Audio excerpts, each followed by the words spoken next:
रमेश आणि सुरेश असे दोन मित्र एका लहानशा गावात राहत होते. एकदा जवळच्या एका मोठ्या गावात मोठी जत्रा भरली होती. त्या गावी जायचा रस्ता जंगलातून जात असे.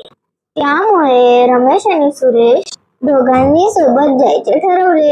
जंगलातून जात असताना त्यांना समोर अस्वल दिसले. रमेश ताबडतोब बाजूला एका झाडावर चढला.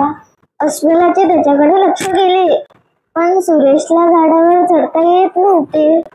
मग त्याने काय केले, तो जमिनीवर निश्चित पडला आणि मेल्यासारखे नाटक केले. अस्वल त्याच्या जवळ आले. तो श्वास रोखून पडला होता.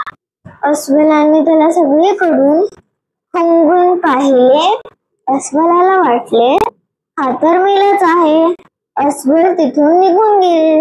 अस्वल दूर गेल्याची खात्री झाल्यावर रमेश झाडावरनं खाली उतरला.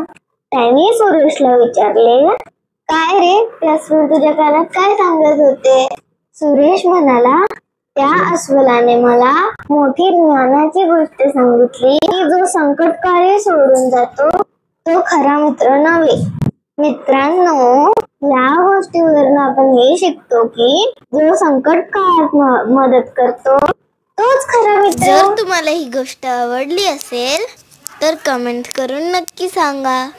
व्हिडिओला लाईक करा आणि चॅनलला सबस्क्राईब करा. Thank you.